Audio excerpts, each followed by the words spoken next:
আজকে তৈরি করে দেখাবো সবথেকে মজার একটা রেসিপি, ইলিশ পোলাও। ইলিশ পোলাও খেতে কার না ভালো লাগে। এটা খুব অল্প সময়ে তৈরি করা যায়, যার জন্য আমাদের লাগবে ইলিশ মাছ, এর সাথে লাগবে টক দই। এটা নর্মালে রাখার চেষ্টা করবেন, যেটা নর্মালে থাকে। ডিপে থাকলে অনেক সময় পানি ছেড়ে দেয়। আদা বাটা, রসুন বাটা, পেঁয়াজ বাটা, মরিচ 2 চামচ।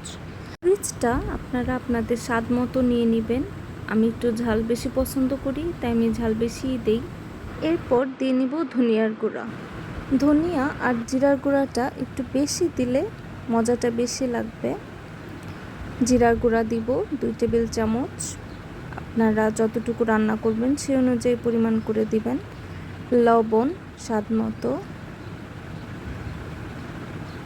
সবগুলো একসাথে ভালো করে মিশিয়ে নেব। মিশানো শেষ, সেটার সাথে একটু তেল দিয়ে আবারও মিশিয়ে নিব।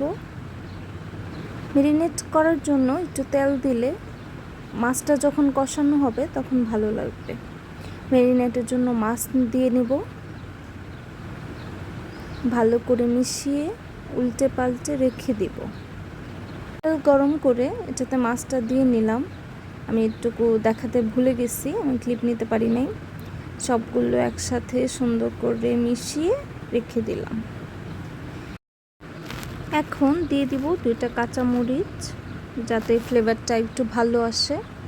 এরপর ঢেকে রেখে দিব অল্প কিছুক্ষণের জন্য। ঢেকে রেখে দিলাম।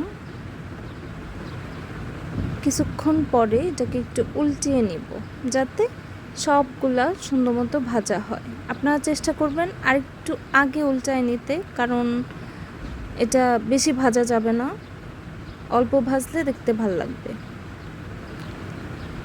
শেষ উল্টানো। এখন মাছগুলো উঠায় নিব। উল্টানোর পরে কিছুক্ষণ রেখে দিছিলাম। যে মশলাটা থাকবে সেটাতে চাল দিয়ে নিব। 2 কাপ দিছি আমি।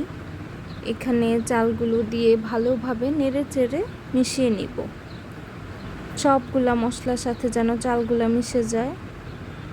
চালগুলা মিশিয়ে চালগুলো ভাজতে থাকবো, যেন কোনো পানি না থাকে। যদি পানি থাকে তাহলে এটা ঝরঝরে হবে না।